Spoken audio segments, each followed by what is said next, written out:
დღეს თიაგართენი ბერლინის მწვანე გულია. აქ ადამიანები სეირნობენ, ველოსიპედით დადიან, ისვენებენ და ქალაქის ხმავრისგან რამდენიმე წუთით მაინც თავისუფლდებიან. თუმცა მეორე მსოფლიო ომის დასრულების შემდეგ აქ თითქმის არაფერი დარჩა.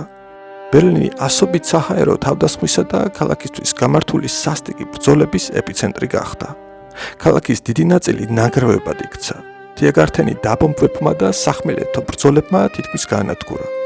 ომის შემდეგ ქალაქში საწვავის მწვავე დეფიციტი დაიწყო.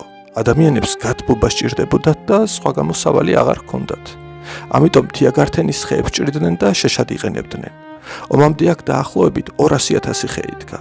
რამდენიმე წელიწადში მათგან მხოლოდ 700-მდე დარჩა. იქ სადაც დღეს ტყეა, მაშინ თითქმის შიშველი, ცარიელი სივრცე ჩანდა.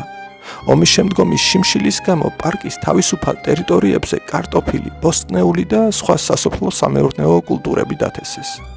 ადამიანები აქ უკვე სასეირნოდ აღარ მოდიოდნენ.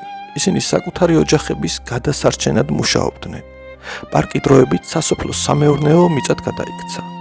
არსებობდა წინადადებაც, რომ პარკის ტბები და არხები ომის ნანგრევებით ამოევსოთ.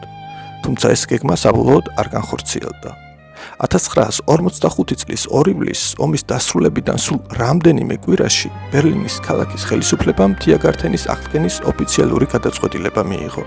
ქალაქს ჯერ კიდევ აკლდა საკვები, საცხოვრებელი და საწვავი, მაგრამ უკვე ფიქრობდნენ იმაზეც, როგორი უნდა ყოფილიყო მომავალი ბერლინი. 1959 წლის 17 მარტს ბერლინის მერმა ერნსტ როიტერმა პარკში პირველი ახალი ხე, ცაცხვი დარგო. რამდენიმე თვით ადრე ის მსოფლიოს მოუწოდებდა. მსოფლიოს ხალხებო, შეხედეთ ამ ქალაქს. დღეს როცა ამ ქალაქს ვუყურებთ, ვხედავთ არა მხოლოდ აღდგენილ პარკს, არამედ იმასაც თუ რა შეუძლია სოლიდარობას. ამ დღიდან თიაგართენის ფართომასშტაბიანი აღდგენა დაიწყო. დასავლეთ გერმანიის ქალაქებმა ბერლინის დახმარება საკუთარ პასუხისმგებლობად მიიჩნიეს. მათ პარკის აღსადგენად დაახლოებით 250,000 ახალგაზრდა ხე გააგზავნეს. დღეს ამ სოლიდარობას თიაგართენში მდებარე ხეების მადლობის მემორიალი გვახსენებს. მაგრამ დახმარება მხოლოდ გერმანიიდან არ ყოფილა. ბრიტანეთის სამეფო ოჯახმა და ათასობით ბრიტანელმა მოქალაქემ ბერლინის ხეები და დეკორატიული მცენარეები აჩუქეს. მათი დახმარებით თიაგართენში ინგლისური ბაღი შეიქმნა. რამდენიმე წლით ადრე ბრიტანული თვითმფრინავები ამ ქალაქს ბომბავდნენ. ომის შემდეგ კი ბრიტანელი მოქალაქეები საკუთარ ბაღებში გაზრდილ ხეებს უგზავნიდნენ. ეს იყო არჩევანი, რომ ომის შემდეგ მომავალი შურისძიებაზე კი არა, თანამშრომლობაზე აეშენებინათ. თიაგართენის სრულ აღდგენას თითქმის 10 წელი დასჭირდა. დღეს მისი სიმწვანის მიღმა ომის კვალი თითქმის აღარ ჩანს.